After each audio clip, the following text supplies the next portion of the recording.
বানপানীয়ে উটুৱাই নিলে কংগ্ৰেছক। কংগ্ৰেছ ক'ত? উজনি অসমৰ এই বান পৰিস্থিতিৰ মাজত আটাইতকৈ অস্তিত্ব সংকটত থকা বস্তুবিধে হৈছে কংগ্ৰেছ। মানুহে নিজে কৰিব নোৱাৰিলে লোকে কৰা দেখিলে গা জ্বলিলে নহ'ব। স্বাগতম জনাইছোঁ আপোনালোকক মোৰ নতুন এটা ভিডিঅ'ৰ মাজলৈ। আৰু অৱশেষত আপোনালোকৰ পৰা আহিছে ভাল খবৰটো। ভাল খবৰটো মানে কি, পানী শুকাইছে আৰু ঘৰমুৱা হ'ব পৰা অৱস্থাত এতিয়াও নাই, কাৰণ ঘৰবিলাকত একাঠুলৈকে বোকা। আৰু সেইহেন সময়ত দুটা মহাপণ্ডিতে, সেই পণ্ডিত দুটাই কি কৰিছে, কংগ্ৰেছ বিজেপি তেনেকুৱা কৰিছে। আৰু সেইকেইটা আকৌ মুধা ফুটা বুলি আচলতে নিজেহে ভাবে, কাৰণ কোনো মুধা ফুটা ব্যক্তিক মানুহে বেয়া কথা নকয়, বেয়া কমেণ্ট নকৰে। কিন্তু কি কৰিছে জানেনে, সেইকেইটা অসভ্যক আকৌ মানুহে থকা সৰকা কৰিছে, গুমুঠ খোৱালৈকে কিছুমান কথা কৈছে। আপোনালোকে দেখিছে বান পৰিস্থিতি কিমান ভয়াৱহ হৈছে, আৰু তাতে এই অভদ্ৰটোৱে নিজৰ ফেচবুক পোষ্টতো একো দিব পৰাই নাই। তাৰপিছত কি কৰে, লোকৰ মানে পুতেকৰ য'ত যি কৰে সেইখিনি আনি পেলাই তেওঁ তাত শ্বেয়াৰ কৰে আৰু কমেণ্ট বক্স অফ কৰি থয়। তাৰ মানে কি, সি এটা মহা ধূৰ্ত শিয়াল নহয় জানো? গতিকে সেই বন্ধুটো বা সেই ব্যক্তিজন কোন আপোনালোকে চাগে গম পায়। বন্ধুৰ তালিকাত তেওঁ বেছি নায়েই, কিন্তু তথাপিও তেওঁ কি কৰে, কমেণ্ট বক্স অফ কৰি থৈ দিয়ে। আৰু সেইজনে কি কৰিছে, যেতিয়া নেকি উজনি অসমত এতিয়া বান পৰিস্থিতি হাহাকাৰময় হৈ আছে, সেই পৰিস্থিতিত তেওঁ এতিয়া কংগ্ৰেছ বিজেপি মাৰিছে। আৰু তেওঁ কি কৈছে, তাত বোলে কংগ্ৰেছৰ মানুহৰ কোনো অস্তিত্বই নাই। আপোনালোকে দেখা নাইনে বাৰু?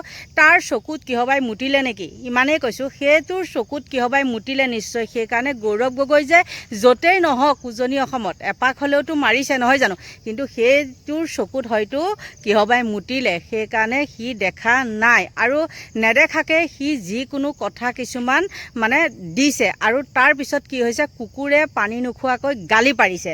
গতিকে তেওঁ কি কৈছে জানেনে, কংগ্ৰেছৰ বাদে আন সকলোৰে অস্তিত্ব আছে। উজনিত বান হৈছে, ভয়াৱহ বান। কি 80-100 বছৰ আগলৈকে এনে বান দেখা নাছিলে। মানে আগতে তেনেকুৱা বান হোৱা নাছিলে, আৰু 80 বছৰ 100 বছৰ আগলৈকে তেনেকুৱা বান হোৱা নাছিলে। কিন্তু এইবাৰ বান হৈছে, আৰু সেই শিৱসাগৰ বিভিন্নজনে কৈছে প্ৰথমবাৰৰ বাবে বানৰ সন্মুখীন। এই কথাটোতো বাৰু সকলোৱে জানে, প্ৰথমবাৰ হৈছে। কিন্তু তাৰপিছত কৈছে কি, সেই জেগালৈ মানে পানী বটল, এই বিপদৰ সময়ত কাৰোবাৰ বাবে এটা পানী বটলৰ যথেষ্ট। উপদেশতকৈ আৰ্হি ভাল। তেওঁ নিজে যাব নোৱাৰে কিয়? তেওঁ পুতেকহে গৈছে, তেওঁ কিয় যাব নোৱাৰে? তেওঁ দম আছে জানো? আৰু মানুহে পানীৰ মাজতে তাক থপৰিয়াই কৰি শেষ কৰিব। তাৰপিছত কি হ'ল, তেওঁ লিখিছে মানে আজি ফেচবুক পোষ্টটো পাই পেলাই একদম মানে ফাল্টু লাগিছে। কাৰণ এই সময়ত মানুহক কি কৰিব লাগে, সাহস যোগাব লাগে নহয় জানো, উৎসাহ দিব লাগে। আমি যাব পৰা নাই, কিন্তু বেলেগ গৈছে, সেই বেলেগসকলক আমি কি কৰিব লাগিব, উৎসাহ যোগাব লাগিব। আৰু তাকে নকৰি যদি আমি ডাউন দিয়া কথা কিছুমান কওঁ, এইটোহে দিছে সেইটোহে দিছে, তেতিয়াহ'লে নিজৰ মূৰ্খৰ পৰিচয়টো নিজে দিয়া হয়, হয় নে নহয়? কোনোবাই আমাক মূৰ্খ বুলি ক'ব নালাগে, আমি নিজৰ পৰিচয়টো আমি নিজে দিয়া হয়। কিন্তু ৰহস্যজনক, তেওঁ আকৌ লিখিছে, কিন্তু ৰহস্যজনকভাৱে বোলে হেৰাই গৈছে কংগ্ৰেছৰ হিন্দু ব্লেডৰ একমাত্ৰ অস্তিত্ব। গৌৰৱ গগৈয়ে নিজাববীয়াকৈ যোৰহাট লোকসভা সমষ্টিৰ বানপীড়িতক সহায় কৰিবলৈ চেষ্টা চলাইছে। গৌৰৱ অকলশৰীয়া, জন্মও অকলে মৃত্যুও অকলে। আকৌ অকলশৰীয়াকৈ নাথাকি পেলাই লগে ভাগে এজাক শিয়ালক লৈ ঘূৰি ফুৰিব লাগিব নেকি?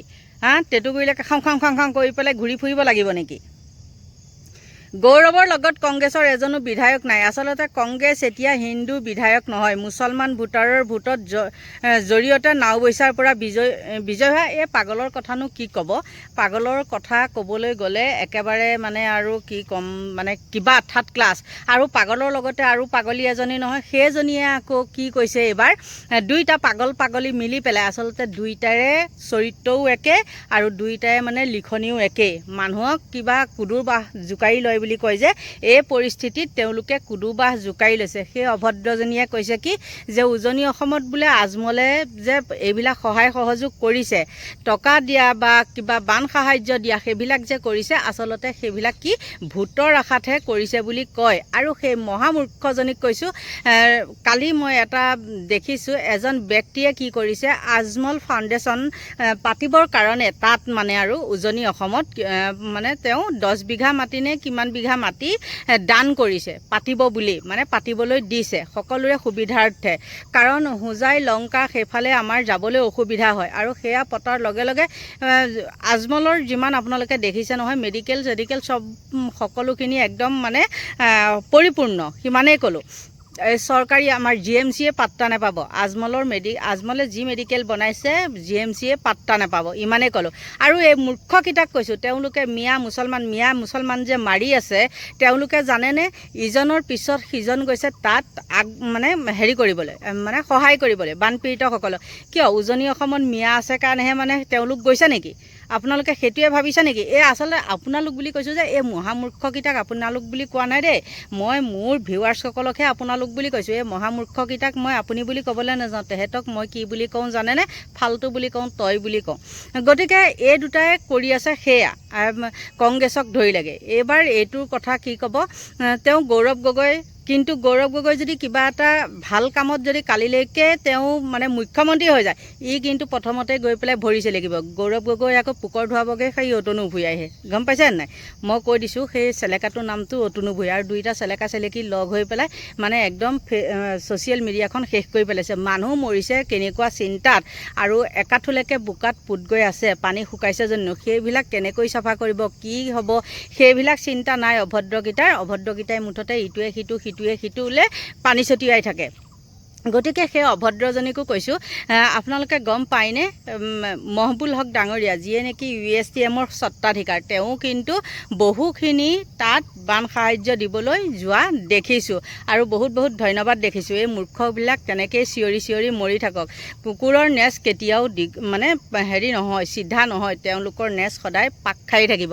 আৰু তেহেঁতে যিমানেই চিঞৰিছে উজনি অসমত আকৌ তেওঁলোকেহে গৈ পেলাই কি কৰিছে, যিসকলৰ দাড়ি আছে, ইমানহে কৈছোঁ যে যিসকলৰ দাড়ি আছে, যেনে বদৰুদ্দিন হক বা মহবুল হক আৰু এজনৰ কথা ক'ম বাৰু, মই তেওঁক হেৰিটো পিছত দিম, কিন্তু তেওঁলোকেহে গৈ পেলাই তাত বান সাহাৰ্যত বেছিকৈ আগভাগ লৈছে। আৰু এইবাৰ ভাল লাগিছে এটা কথাই, মানে সকলো উঠি পৰি গৈ পেলাই লাগিছে, সেই উজনি অসমত লাগিছে। কিন্তু দুখেৰে কওঁ যোৰহাটতো বহু মানুহ এতিয়াও কিন্তু মানে হেৰিত আছে, কষ্টত আছে, সকলোখিনি কষ্টত আছে, কিন্তু মানে তেওঁলোকে কিছুমান যোৰহাটৰ এতিয়াও নোপোৱাকৈ আছে। মই সেইটোহে কথা কৈছোঁ।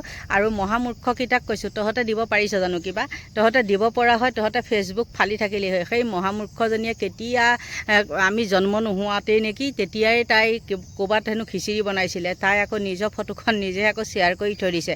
সেই মহামূৰ্খজনীয়ে দি পেলাই আমিও খিচিৰি বনাইছোঁ বুলি কৈছে। তাইক কাণত ধৰি কোনোবাই কৈছে নেকি তোক, তই আমাক খিচিৰি বনাই দে বুলি কৈছে? তাইক মানুহ বুলি কোনোবাই ভাবে নেকি? আৰু মানুহ বুলি ভবা হয় তাইক তেনেকুৱা কমেণ্ট জানো থকা সৰকা কৰে? লাজো নাপায়, নিজৰ ল'ৰা ছোৱালী আছে বোলে, নিজৰ ল'ৰা ছোৱালী আছে, কিন্তু ল'ৰা ছোৱালী আকৌ এনেকুৱা বেয়া কমেণ্ট কৰে যে সেই ল'ৰা ছোৱালীবিলাকে নেদেখে নেকি? থু কটা। এই সময়ত তেনেকুৱা কিছুমান মন্তব্য দিয়া দুইটাৰে মুখতে, অতনু আৰু শিখাৰ দুইটাৰে মুখতে থু কটা বুলি ক'লোঁ।